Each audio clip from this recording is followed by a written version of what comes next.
Hey guys, I'm Randy. And I'm Daniel. We're two lifelong friends and musicians, but when we're not playing gigs, we like to talk games. And today on the Gaming Gig Podcast, we're talking about the rise of indie games and Xbox closing multiple studios.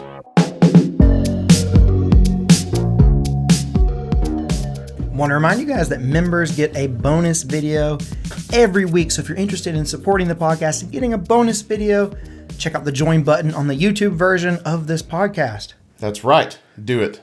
But starting out here today, we're going to be talking about these Xbox closures, kind of going deep in on them, talking about maybe who's to blame for this. We're doing what? We're going deep in on them. Deep in on these. We'll figure out who's to blame for these Xbox closures, specifically Tango Gameworks, Arkane Austin, among others. But so we're going to get into that. But first topic today is about indie games. Daniel. Randall. We had a killer week for indie games this past week. It was a killer week for indie games, and it's been a killer time for indie games for a while now. Honestly, it kind of goes back to last year, I would argue. But it's been a big one this year with just a couple of little drops, Are you talking about specifically this week? Yeah. Yeah, this week we got Animal Well, which I've been playing the crap out of. And then we also got, let's think, what are some other big indie games we got this week? Just a little one. Nobody really knew anything about it. It's a sequel to a game nobody really played. Hades 2. Yep. Shadow dropped in early access. Is it still an indie game if this is like crazy hype behind it? I guess so. I would like to know. We made a rubric. I would like to know the budget behind Hades 2 because it's going to have a much bigger budget than Hades 1. At what point? We could apply it to the rubric. At what point is Hades 3 no longer going to be an indie game? We're going to have to figure this out one day. I seriously doubt there will be a Hades 3. I seriously doubt that. But you never know. This is this is Supergiant Games' first sequel. It is, indeed. And I bet you it is their biggest budget game ever. I bet it is. Yeah. Yeah.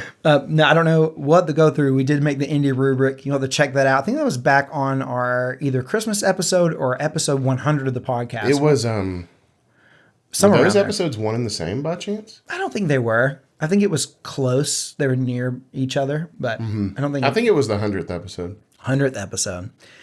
I know that I have been super excited about indie games. And, I ran a poll maybe like a year and a half ago. Maybe it wasn't quite that long ago. But it was a kind of like being like, what are you more interested in, AAA games or indie games? And in that poll, AAA games won that poll. By, I want to say, probably around a 60-40 split. More people were interested in AAA games. But ran another poll just a few days ago, and the results on this were really interesting. Hit us with that, Daniel. Well, they weren't the same. No. At 31%, people were hyped for those big budget AAA releases, and at 69%, people were excited for indie games, and that was very nice. Yeah, very nice. That very nice 69% going for indie. Wow, this cool. is Just wild. So beat him over the head with my joke, man. I just wanted to make sure everyone got it. I just wanted to be in on the joke. That was it. Why do you think that people are more excited about indie games all of a sudden? Why the no love for AAA? Well, I do have some reasons here, some possible reasons. Could it be that this year specifically, let's just talk about this year. Okay. PlayStation did say that they're not going to release any big established IP sequels, right? So there's no Spider-Man 2s to look forward to. There's no Last of Us's, right? Nothing like that. Xbox, they don't put out anything. And Nintendo's kind of cleaning up the Switch and hopefully gearing up for a big Switch 2 launch. So maybe that's just kind of where we're getting the bangers now. We're getting the indie bangers, and that's it. Maybe it's just that now that we have some breathing room in the AAA scene, which I definitely agree with you. Xbox has historically been fairly slow to put out, big AAA games people are interested in. PlayStation isn't doing much right now, and Nintendo's not doing much. So you're 100% right. I think that this is a good time for people to say, you know what, where are the games? Where are the new games at right now? Because they're obviously not coming out of the AAA scene. Right. And it makes us kind of say, okay, let's pay attention to the indies. And then it's kind of just like a domino effect. Once you get people, saying, okay, they're looking for games, then they realize, hey, indies are actually pretty friggin' fantastic. Yeah. And, last year was a banger for AAA games, obviously. Yeah. But we did get Sea of Stars. Mm-hmm. And a little indie, maybe not indie game called Dave the Diver. Not indie, right? but we got it. I put LOL next to it in the outline. And that's definitely not all. Those are just the two I highlighted. But Sea of Stars was definitely the big standout indie game last year. Absolutely. Yeah, in a year that was super packed with really good AAA games. So Sea of Stars definitely stood out. I think that it was definitely something that has helped start that domino effect of people being more interested in indies. I think Hades 2 is, or I should say, the recent domino effect. Yeah. Not like the full-on domino effect, because there's been plenty of other indie games. I mean, like... We'll get to the full-on domino later. Coming into this year, kind of getting people hyped about indies. Sea of Stars went a long way. And then now Hades 2, I mean, we're talking about a sequel to a very well loved indie game, but it seems like Hades 2 has got off to a really great start. They have, and we're going to talk about it later. Okay, so I don't want to bust too many stats out here early. Right. But let's go on to a comment here. We got a big old meaty comment from Celeria Rose. Hit us with that, Cody. Celeria says, I've been more interested in indie games for ages, though possibly for slightly different reasons than many. For me, it's mostly I just don't have the patience anymore. Most AAA games these days seem to want the big 100-plus hour or a live service game, wanting you to play for years, or are focused on tested out the tested out the wazoo to try to appeal to as large a market as possible. And somewhere along the line, I just came to the conclusion that I like games that are free from all that. Indie games have more room to just do something the devs think is fun. They don't need to impress tens of millions of people or make their money back. They don't need to pad things out with hundreds of hours of content. Overall, it feels like indie games are in a position where they are free to just be good games, no hoops, no giant publisher investor expectations, just be a fun game that the devs were excited to make. Yeah, and there's a lot in there. A lot, yeah. But I think that part at the end about like how the games just feel like the devs made them to be good games. Yeah. And they didn't have all this like outside pressure, specifically like money pressure coming at them from 360 degrees. I wonder if there's something to that. I mean, I'm sure that there are no devs that work at any of these big companies like EA or Ubisoft or any of those who don't want to make a good game. I'm sure they don't exist. Nobody gets into game development who doesn't want to make a good game. Yeah, I believe that. No, even game publishing, they probably still want good games, for sure. For sure. Yeah. For sure. But they are trying to please a lot of people. And a lot of those people are maybe not motivated by how good the game is. They're motivated by how much money the game makes. Right. 100%. And that's different. Yeah, definitely. That's what I was thinking. I was like, it isn't that they don't want a good game. I think they do want a good game, but more importantly, like you said, they want a game that can generate continuous income. Yes. Like that is their most important thing that they're interested in is, can this bring in a whole lot of money? I would argue that just creating a good game is going to bring in, a bunch of money, and you should be okay with that. Well, we've seen that happen. Well, we have. It's happened a bunch of times. It's definitely happened a bunch of times, but that money dries up eventually and it ends. And right. They don't want that. No. They don't want that. They want that money to come in forever and ever. Amen. Like I think of Animal Well because I'm playing it right now, and it is fantastic. And that's from Donkey, his publishing studio, Big Mode. Yeah. Obviously, he didn't make it. One guy made that game. I know. But Donkey's the publisher. But I know Donkey did not go into that and be like, hey, this game's great and all, but is there any way you could add some microtransaction, like some cosmetics? Can we get a battle pass? Can we get a battle pass? Can we get a donkey pass? Just, that conversation never happened. Yeah. And I think that it really helps the game. Whereas I think that other, publishing companies would be a lot more restrictive on wanting to push a game like Animal Well that only has one entry point of paying for it, and there's no more money to be made after that fact. Yeah, I totally agree. I think Donkey, and a lot of people I think get confused and think Donkey made that game. No. Randy cleared that up, but no. Donkey did not make the game, but he is forever attached to it. Yeah. Which I think is a beautiful thing because I love Donkey and I love Animal Well. I'm playing it as well. I'm not as far into it as Randy, but it's a great game. So, and you can tell, you when you're playing through that game, you can tell that the guy had a blast making it. Yes. He had fun coming up with all these little creatures, all these little puzzles. And it's exactly what Celeria Rose is talking about. Right. Well, let's move on to another comment here. We got one from Paradonix. Paradonix said, if Sea of Stars has taught me anything, it's that indie is greater than AAA in the current day. Obviously, there are exceptions, but the AAA market will never be as good as it was during the mid-2000s with Halo, COD, Left 4 Dead, Portal, and so on. Well, I mean, I do think that right Big now statement. that's a big statement. I kind of disagree with you. I think last year was a great example that AAA games are just as strong now, if not stronger than they've ever been. Maybe this year is, kind of a dip away from that. I would say it is. But still, there's room in the market for both. And I love that right now indies are getting their moment. And we're not just like obsessed with only AAA games. I think maybe back during that Halo COD era, mid 2000s, indie games really I didn't even know what an indie game was. If they existed, I didn't know about them. Yeah. So it may be that back in the mid 2000s, there just weren't that many indie games around. I'm sure they were, but I wasn't playing. I didn't know anyone who was playing indie games. It felt to me like indie games didn't really pick up and really start going strong until like the Minecraft era. You know what I mean? That like early 2010s. That was to me when indie games really started. Maybe that's just when we became aware of them. We may be speaking through our ignorance here, but very well could be. I wouldn't put it past us. Yeah.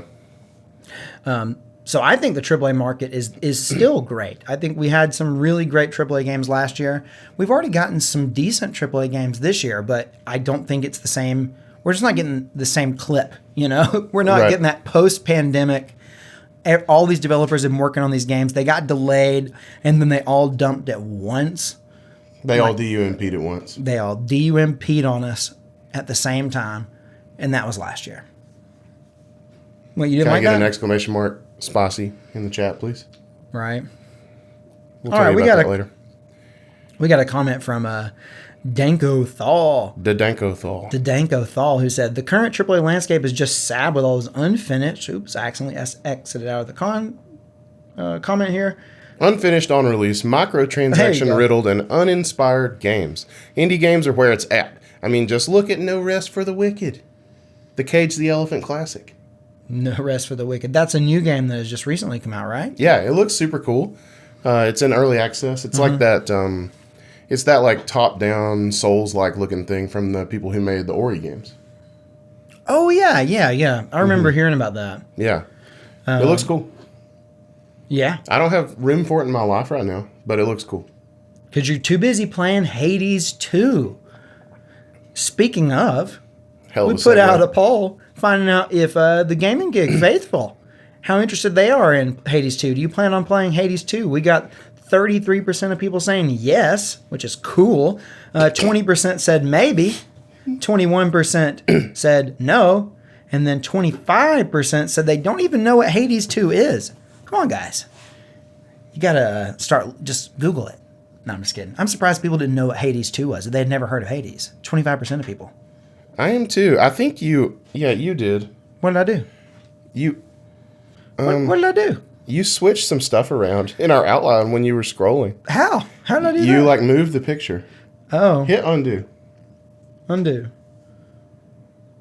Oh. Perfect. Maybe I did. Sorry about that. Yeah, I saw it happen, but I didn't know what happened. And I was like, wait a minute. I don't know how I did that. Yeah. So, sorry. I didn't really get to listen to the poll results there because I was so confused, but I am also surprised that 25% of people didn't know what Hades is. I heard you say that. Yeah. And that is wild. What the crap, guys? Hades is one of the greatest indie games of all time, and I don't think people would even argue that. It is an indie, though. So, not everyone's played it. Nah, but it was so big. It was huge. I haven't played it. It went everywhere. But nobody's perfect. You're right. Yeah. You're right. Nobody's perfect. But Hades is one of my favorite games, period. Mm-hmm. And Hades 2 feels just like Hades. Mm-hmm. It's just got more stuff. Some people might not like that. But I didn't want them to reinvent the wheel. I just wanted more. Yeah. And I got it.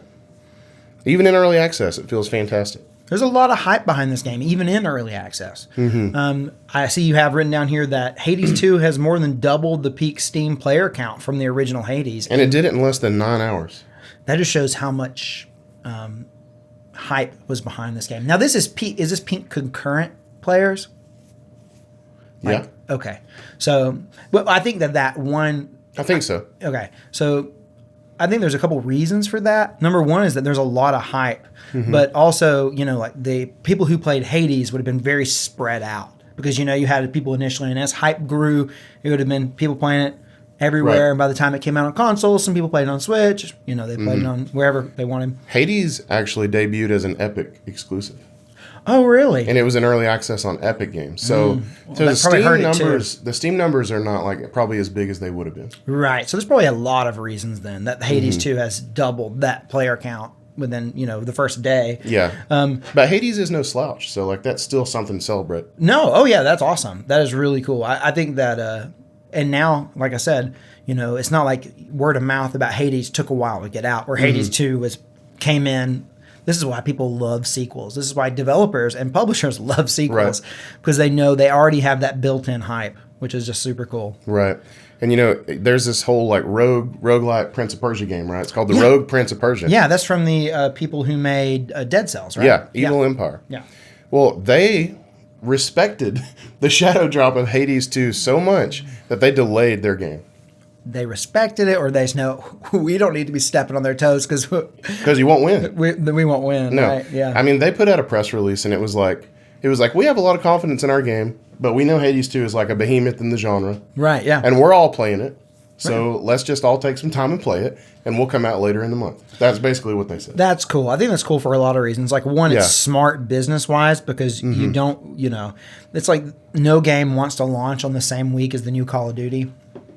For those same reasons, it's like you just don't want to compete with that. So, and then they know that the people who are interested in Hades likely are going to be the same people who like Dead Cells. They're going to be, they're going to want to play this roguelike Prince of Persia game, like Rogue Prince of Persia. Yeah, they're in the same genre essentially. Like definitely, they are. Yeah, so we don't want you don't want to do that. But then also it kind of lets the Hades community be like, hey guys, if you like that, you might like our game too. Like, it's just cool in a lot of different ways. So they're kind of like using it. That's why I use the word respect, not ran freaking scared of. I would say that it was a smart business move all around, whether it was real, genuine respect for the game or whether they're kind of using it as a kind of a neat little viral marketing tactic on their own. It works both ways. It works both ways. I think it's cool. I think it's smart. All right. So we got a comment here from IQA Fan who said, I'll wait for the full release of the game. Glad the devs are getting some cash, though. I usually don't like games releasing early and unfinished, but smaller studios need the money on hand. Now, Randy, I know that you have some feelings about this whole early access thing. I do. So I want to lob this up to you. Okay. I'm also a little disappointed that this game is releasing in early access. And, I compare it with Animal Well. They came out in the same week. Animal Well did not release into early access. It just came out as the full game. And the reason I'm disappointed that it's in early access is not because it's not a good early access game. I think that it probably is a good early access game.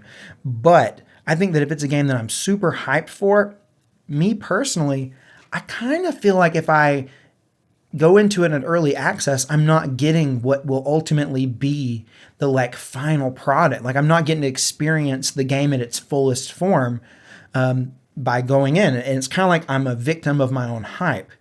And whereas if they had just waited and put out the game fully finished, I think that everyone then gets, even footing. They know they're playing the fully finished game. So I can understand being not totally into the early access thing. And I think that it's sometimes abused by studios. I'm not saying it's done here. I just think that it can be. Right. Yeah. Yeah, I get that. And, I think some games that's probably worse than others. We talked about this on stream the other night, and I think it's kind of like case by case. Sure. Because I'm telling you, Hades 2 feels fantastic. So if it's only going to get better, I'm down. That's awesome, right? Maybe you're not playing it maybe you're not getting the finished product. You're not. You're definitely not. Right. But I don't know. I was so hyped for the game that I'm excited to play it, and I'm so pleased with the way it feels that I don't regret it at all. Yes, I get that. But at the same time, then it's well, did they need early access? That's up to them. I don't know. I don't know what they're going to change. Right. Right. I don't know what all they have in store. I don't know. I understand. I do get it. But I do feel like in this instance, maybe it would have been a smarter move, because I think there are a lot of people, myself included, but I think there are a lot of people who are not going to play this game because it is an early access title, and they're going to wait for the full release. And so those people, they may decide that they're going to wait, and then they may or may not actually play it. Right. Because the hype wave is going to have died by then. But then also there are people who are going to play it in early access who maybe aren't going to play it, and then they're never going to come back to it. And they're never going to get to see what that fully finished 1.0 game looks like. Why would you buy it in early access and then not make a point to do that, though? I mean, I don't personally. I know that most games, once I finish a game, I don't come back to it. Yeah, but for a very long time, if ever. But you're talking about people who buy it in early access. Like, yeah. If you buy it in early access, it's in early access. If you don't come back to it at the 1.0 release, that's just weird. Like, do people do that? I wouldn't put it past you doing that, honestly. Man, Randy all of a sudden just turned this personal on me. I really don't. I mean, like, how often do you go back and play games? You rarely do that. You rarely go back and play games. So I could see that if you finish Hades 2 and you feel good about it, when the 1.0 comes back, the odds of you going back, and you might go back and play it for a few minutes to see what's new about it. I doubt you're going to go back and replay the entire game again. The only game I can think of, what all have I bought in early access? Probably not that much. Vampire Survivors, I played in early access. Mm-hmm. And I definitely played that one post early access. I don't know of another one. There may be one more. There may be one more early access game I bought. But especially if you feel like you're already getting a full product, like what are they going to be able to do to get you back? Well, I guess what I'm saying is they got me. But if your argument is that no, they don't, there's nothing I can do about that, because you're arguing against future me. No, I'm just saying, like, I'd say that it's a very real possibility for people, especially if they feel like they got, they played the game and it's there, Yeah. And maybe they're perfectly happy with that. Maybe because if you don't want to go back and play it once 1.0 comes, you don't want to go back and play it once 1.0 comes around if you feel like you've already played it, Yeah. I know that Hades was in early access, and that they say they benefited from that a lot. And I guess they're trying to recreate that. But I mean, I see the point of, like, you probably learned what you needed to learn already. Mm-hmm. Yeah, at some point you got to say, like, when does the early access thing, like, what games need it and what games don't need it? Yeah. And in my mind, I almost feel like Hades, being an unproven product, probably did need it. Yeah. Yeah. And then Hades 2, especially with all the, like, infinite combinations of things you can do. They're dependent on people to find, like, bugs and stuff that's broken, and Yeah. And then, we also talked for just a second about this on a stream the other day. We talked about, like, well, maybe everyone's kind of doing this already. They're just not calling it what it is. Like, they're putting out games that are unfinished and then fixing them as they go. Like, all, AAA, indie, everybody. And, maybe calling it early access is just a more genuine, maybe more honest thing to do than just to put it out and then fix it after the fact. That's which true. They totally could have done here. That's true too. Yeah. Yeah, if they had said this is Hades 2, period. Right. Nobody would have any problems with it right now because it feels great. Right, I know, yeah. And then they could just fix it later and be like, it's getting better. Yeah. That's funny. Yeah. So I don't know. I do think that the early access thing is probably good and bad. I don't know what benefits they get, additional benefits they get by calling it early access that they wouldn't get in this particular instance if they just said this is Hades 2. I don't know. I don't know. I mean, I guess they're getting player feedback, but they're going to get player feedback no matter what, right? Yeah. I would think. I don't know. Interesting, though.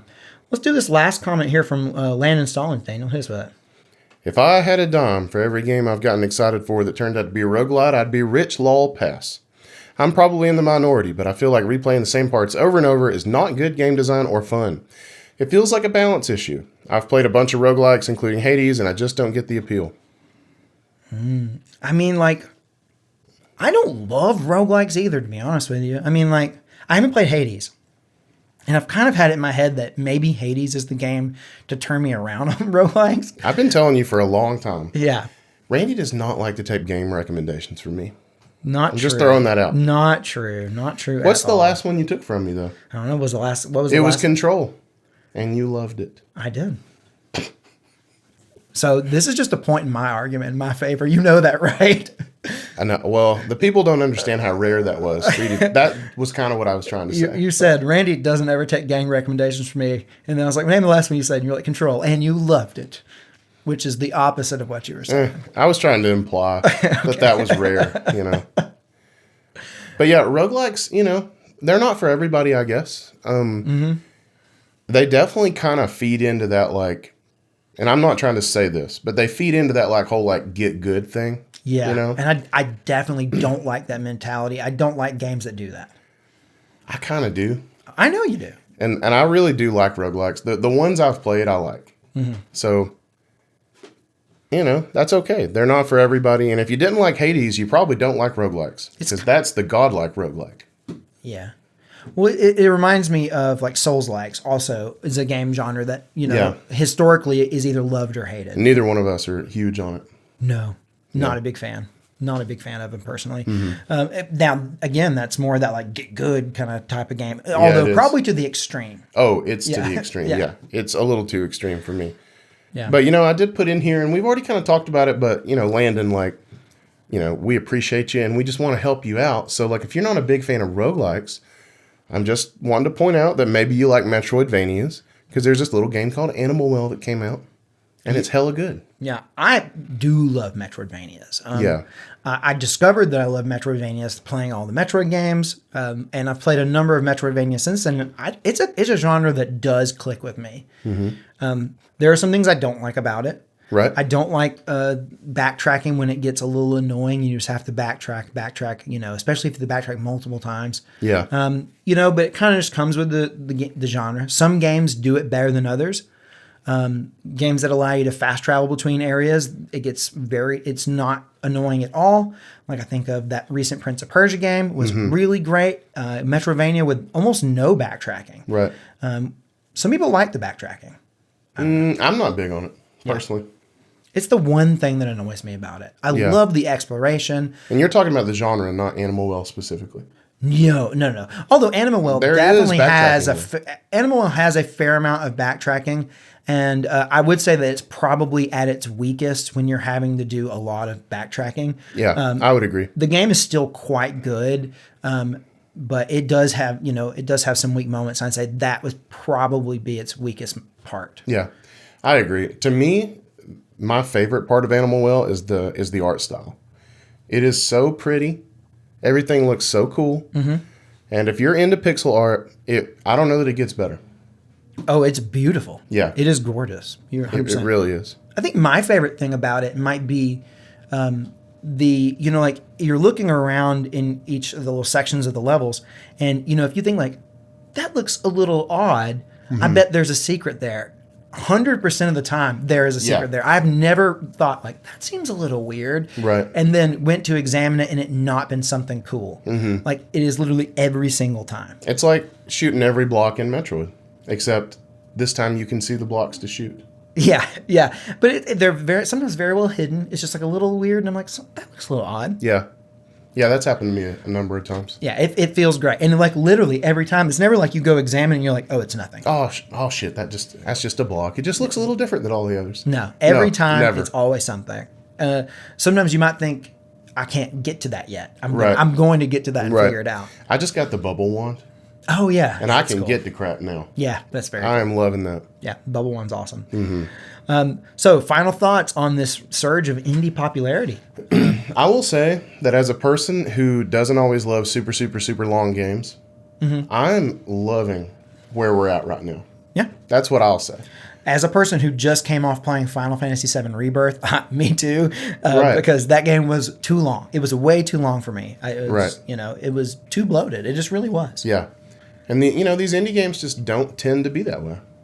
I'm sure they exist. Oh, I'm sure they do. Go play the original Kerbal Space Program. Not going to do that.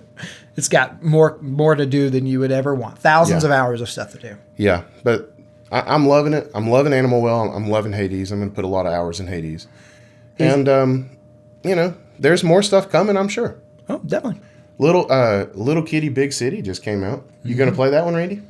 Probably not. Maybe if I hear a lot of That good seems things like a about Catherine game. That's why I was asking. it. I don't think she knows about it. I don't know if I'm going to tell her. I'll about tell it. her. About it. I'll put it in the group chat. But what I will be playing soon is some games on Twitch. What? Guys, we stream on Twitch on Monday, Tuesdays, Thursdays, and Sundays. And some Fridays and Saturdays. Yeah. We always take Wednesdays off for sure. It's important. Yeah, got to take at least some days off. We stream Wednesdays. at 8 p.m. Eastern. So come hang out with us.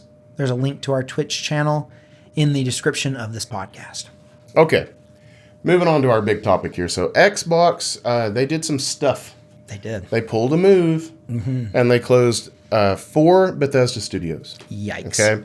Arkane Austin, who you might know from Redfall.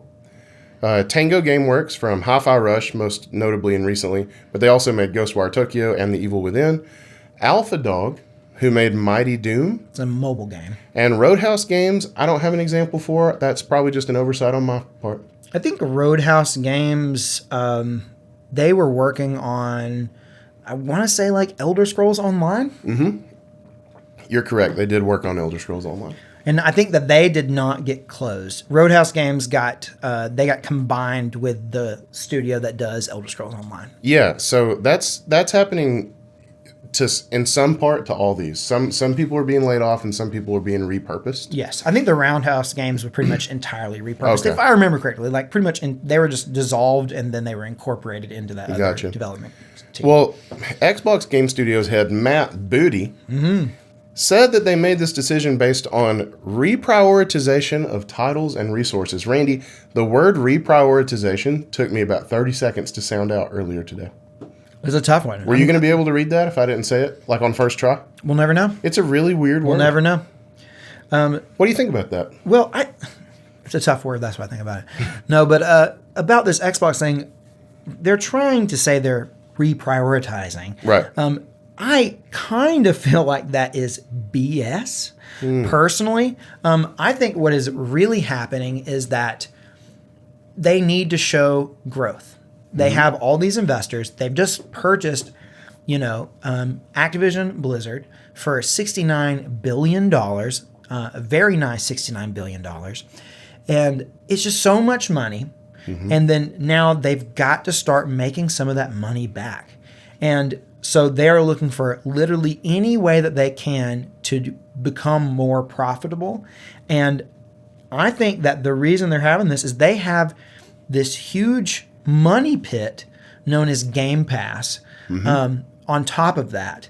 And I think that they are just really struggling here. I think this is a bad move all around. Yeah. And we have a comment about Game Pass a little later, so maybe hold back a little bit. Okay, sure. Because I know Randy gets heated about Game Pass and its financial implications for studios. Yeah. So let's just move. We have.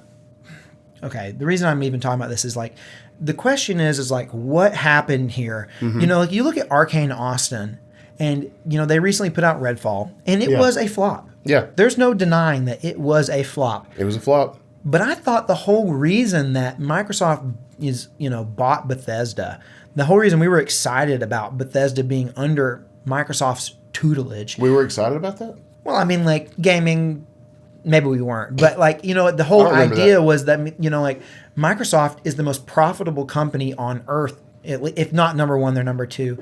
They're one of the top. So they have so much money that maybe they can just let these studios do what they want to do. Yeah. And, it'll be okay if the game isn't uber successful. It maybe doesn't have to be a barn burner every time financially. Maybe we can just have great games and that'll be enough. Well, that's not the case. Apparently not. And we're going to talk about a studio in a minute that maybe did make a barn burner. Right. And it didn't make a shit. Yeah. But first, let's talk about Redfall. Yeah. So we asked the Gaming Geek faithful, did you even play Redfall? 91% of people said no. Yeah. 8% of people said yes on Game Pass. And 1% out of a total 2.5 thousand votes said, yes, I bought the game. And I just want to say, I think YouTube's going to put 1%, even if just one person votes. So who knows? I bet that almost no one bought Redfall. And I don't Clearly, that's the case. And I don't, like we've talked about this, I don't know anyone. I literally don't know anyone who paid money to buy a physical copy or even a digital copy of Redfall. I know no one. All I'm saying is if I did, at this point, I'm not admitting it. True. Well, I could have been like sitting on a copy of Redfall just waiting for us to play it one day. Yeah. And at this point, I would not tell you. You didn't. I know you didn't. I didn't. Yeah. And it's because it came out day one on Game Pass. But Daniel wants me to hold my thoughts on that. So I'm going to hold my thoughts on that. But that's the reason why no one bought it. Well, just go ahead and tell him then, Randy. It's okay. Look, I mean, it takes a game that, like, one, didn't have a whole lot of hype and was a flop. Yeah. But the fact that it was day one on Game Pass, anyone who was at least remotely interested in it was going to play it on Game Pass. They weren't going to buy it.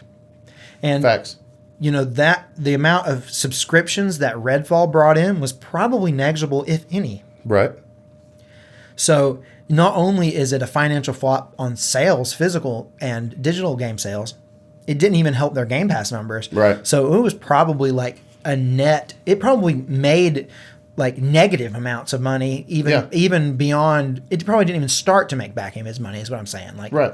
You're saying people played it who were already subbed, and not many people subbed to play it. Yes. Yeah. We may have a comment later in the podcast that says something like that, but I'm glad that Randy couldn't hold that in. I couldn't do it. You want to? Yeah, I'll hit you in Morris Dennison's comment. Sure. So, what fall? You mean that game that died on launch? On a serious note, I can understand Microsoft closing the studio that made this game, but come on.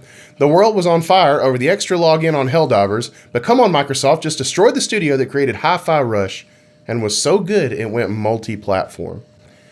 Which is a hell of a segue. Yeah. Because we also put out a poll about Hi-Fi Rush. Hit us with that. Yeah. Maybe. So the same questions, like, have you played Hi-Fi Rush? We got 17% of people saying yes via Game Pass. 7% of people bought the game, and then 76 did not play it. So we're talking about Hi-Fi Rush being, at this point, orders of magnitude more popular than Redfall. Still not burning, it's not hard to do. But I know that Hi-Fi Rush was a fairly successful game. I think they said that they had like 4 million people play Hi-Fi Rush. Yeah. If not, and that was a while back. I mean, now it's on PlayStation. God almighty. Your cat opened the door. All right, Gus. All right, Gus. You're part of the podcast now. That's not a good idea. That's not a good idea, y'all. We're going to get Gus out of here. I'm going to have to pause the video. Yeah. Well, we just lost our track of thought here because of Daniel's cat coming in the room, busting down the door. Y'all, if you only knew the trials and tribulations we've kind of had behind the camera today. Yeah, it's been wild.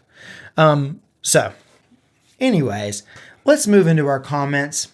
We were talking about Hi-Fi Rush. I'm sure we'll get back on track. We're back on track right now, Randy. Okay. So, Nuclear Pickle says, honestly, it was going to be a loss regardless. Hi-Fi Rush, Game Pass hurt that game because that's straight sales you weren't going to get. Because say during its launch, you got a bunch of people who subbed for a month and didn't stay after one. I think the game was like $30 on launch. That's a $20 loss right there. Then you have a bunch of people who already were subbed picking up the game. No real gain there.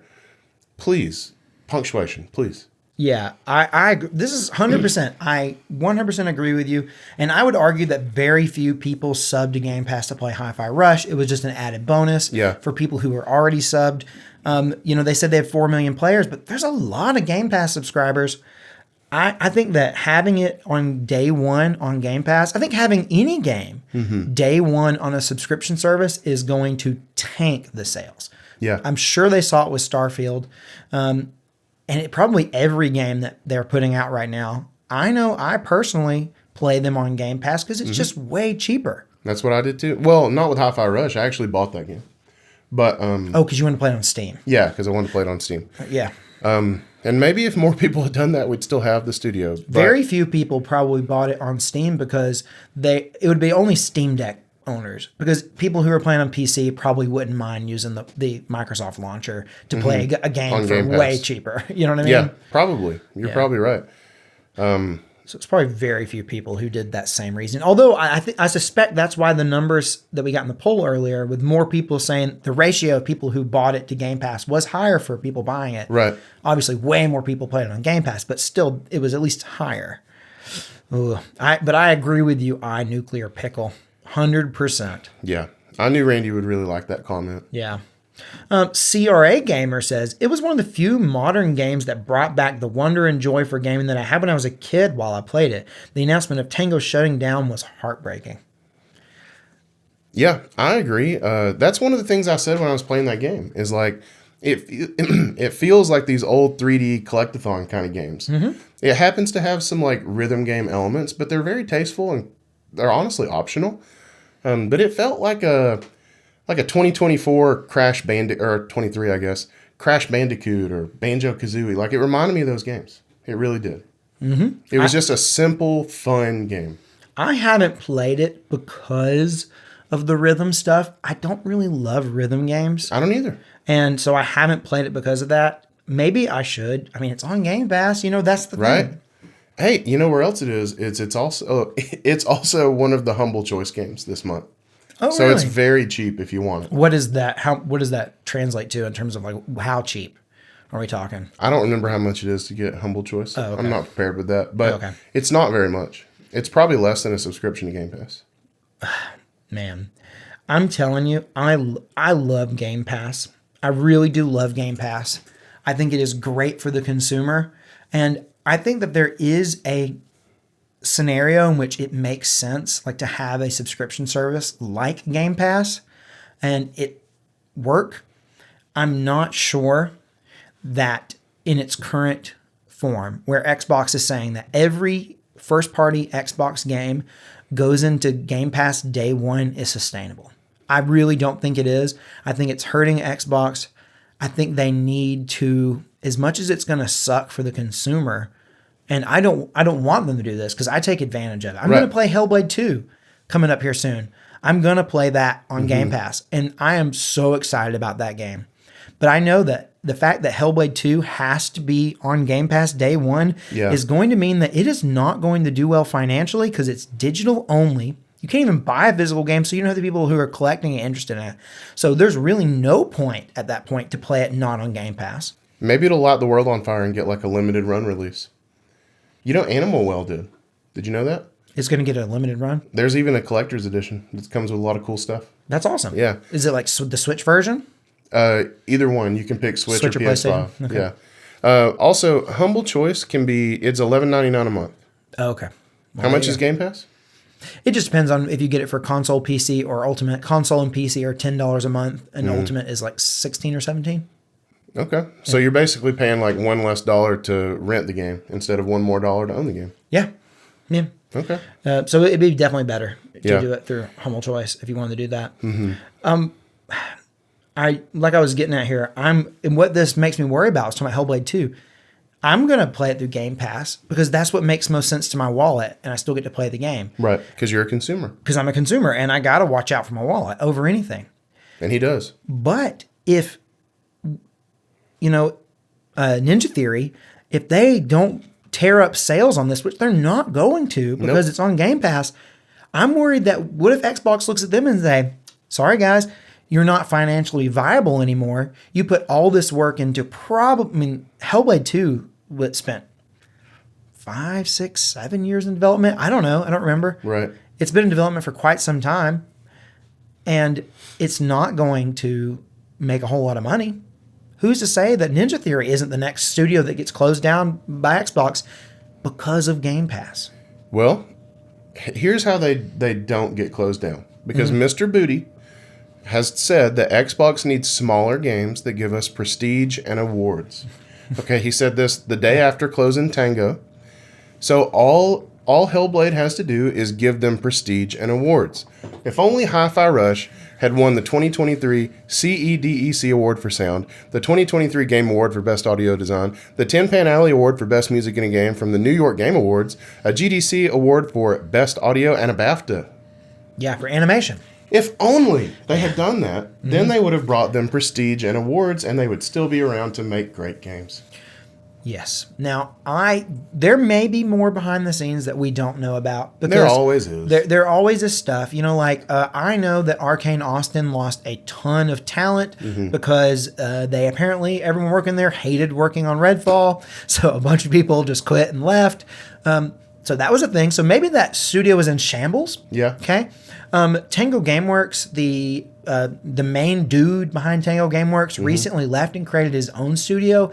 And there were rumors that he took a lot of people with him. I don't know if that's true or not. So maybe that studio was also a little bit in shambles. So there may be some stuff behind the scenes that we don't know. But on the surface, it looks to me like Xbox, their current strategy just doesn't work. It doesn't make sense financially. It doesn't work for them. It might be good for the consumer.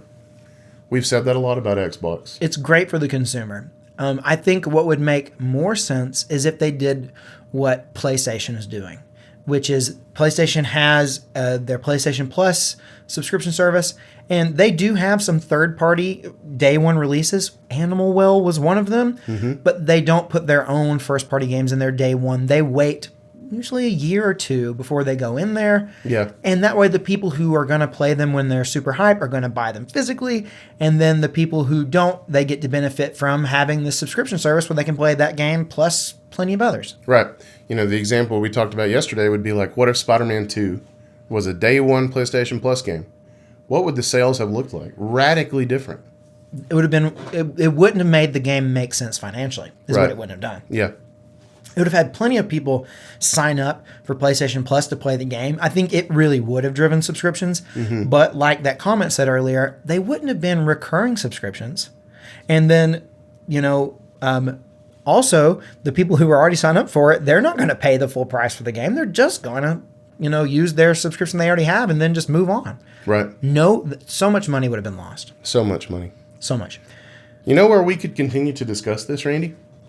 I think we could do it on our Discord channel. We sure could on our Discord server, and you should join. That's it. There's a join link in the description of this video. It's a super cool place with a lot of super cool people. Everybody's real chill. Like, don't be scared. I know I'm always scared to speak in Discord servers I just joined. This one, I wouldn't be. No, and neither should you. Super chill. We'd love to have you there. Guys, thank you for hanging out in this podcast with us. Look, if you made it all the way to the end, you deserve an award. We want to shout you out at the end of our next podcast. All you got to do is join the 3 for Dale Club. Oh, man, the 3 for Dale Club is so freaking cool. All you got to do to join it is leave a comment in the YouTube version of this podcast and say whatever the hell you want to say, but include the phrase 3 for Dale. Yep, it's our secret code phrase. We look for that, and we shout out everyone who puts that in their comments. Starting out today, we got Tom Derry, who said, Switch 3 for Dale. Last week, we talked about the Switch 2. No, that wasn't last week. We talked about... Last week, we talked about Helldivers. Helldivers. We did discuss... We must have talked about something Switch 2. We did, because that's when I asked you how much you would spend for it. That's kind of why he's... Yeah. And then he said, I think $400 to $500 is my Switch price range. Okay, yeah. Wondering if they pack in a game. Consoles don't do that anymore. I don't know. I don't think they will. I don't either. They didn't pack in on the Switch. And they can have my money anyway. And they know that. That's the problem. They don't need a pack-in game anymore. Next up, we got Bombs Away, who said, I plan on trying out Starfield once it hits $20 on sale. My plan is to pick up a Switch 2 for sure, along with other older handhelds and whatever future handheld Xbox comes out with. Hashtag 3 for Dale. Trending #1 on Zitter. Yeah, I don't understand why you'd wait till it hits $20 unless you just really want to own it, because you can play it on Game Pass for $10. So... you can go play it for $10 right now. Yeah. Well, yeah. Yeah. And it brought a lot of prestige and awards. Oh. Yeah. No, it didn't even... Starfield, it was big news this past Game Awards. It didn't get nominated for a single... It didn't get nominated for a single Wait, award, it didn't get nominated for anything? No, it did get nominated for... It got Best RPG, didn't it? Didn't it get nominated for Best RPG? It got nominated. Did not win. No, I know it didn't win. It got nominated. I think it did get nominated for Best RPG. Yeah. Right. But it did not win anything, and it was barely nominated for anything. Your cat's out there is like, please, guys. We don't usually record the podcast at this time, so he's hungry. He's confused. Okay. Yeah, he's hungry and he's confused. All right, next we got Landon Stallings 2891, who said, I'm a little disappointed Ghost of Tsushima on PC is still going to require a PlayStation account. 3 for Dale himself. Dale Three for Dale himself. Dale himself. I was like, I included Dale himself because this is Dale himself. I know it. So, yeah, that's like referencing, the Helldivers thing. Yeah. They pulled the PlayStation Network requirement, the PSN login requirement. Yeah. But it's going to be on Ghost of Tsushima, and it made big news because of the Helldivers thing. If the Helldivers thing hadn't happened, this would not be news. No, it would not be news at all. And the single player does not require the PSN. It's only the multiplayer component, which no one plays, I don't think. Nobody played that I know of. But because of that, I think they've pulled it from those regions. The whole game. I don't know if Sony has pulled it or if the say Steam or something, because I know that technically they're not allowed to sell it in those countries if PSN is a requirement, and then it's not allowed in those countries. I don't think Steam can sell it there. PlayStation just needs to get those countries. Well, I agree. I think that I think that PlayStation doesn't exactly realize what they're doing here, because the PlayStation, the PS5, is sold all around the world, even in countries where it technically wouldn't be in their region. It's still sold there, but it's a little different when we're talking about a digital thing like a Steam game, Right. And so Steam won't let it happen, and so I don't know. I don't either, and neither does Sony. No, neither does Sony. Next up, we got Kitaclysm, who said, I think you just need your hearing check, Gampaw. It's been mentioned too many times to count how unnaked Daniel was his nickname in high school. For Helldivers 2, I think that really was the only way to knock some sense into Sony. I don't think it's too late for the game, but they've definitely lost some players, and my gut says they'll probably have 8 to 12% lower Steam rating than before for a while, and hopefully that makes Sony think twice before doing dumb stuff. I'm still in Dale Dollar debt, so I actually owe y'all a bit more, but for now you can have 3 for Dale. How are you in Dale Dollar debt? Oh, man. They're not. There's no such thing. No such thing. But also, I could have cut that top part of the comment out, and I just left it in. Yeah, thank you for calling me Gampaw, and then you are Unnaked Daniel. Unnaked Daniel. Unnaked Daniel. And then finally, our last 3 for Dale member today is D18, who said 3 for Dale. P.S. I have no idea how to change the username thing on YouTube. Last time I did, it changed my name and my email signature somehow. I'm not proud of this, but it's the truth. Omaha. I just typed that, so Randy would say it. Yeah. Well, look, I know you can do it. I believe in you. YouTube a tutorial. Please do, because I forget sometimes that's you. And I don't forget. Yeah, well, I'm glad. That's the one thing Gampaw doesn't forget. I'll never forget. I'll never forget D18. All right, y'all. Look, if you'd like to check out the bonus video, check out the join button on the YouTube version of this podcast. But otherwise, until next time, I'm Randy. Which makes me Daniel. This has been Gaming Gig. 3 for Dale.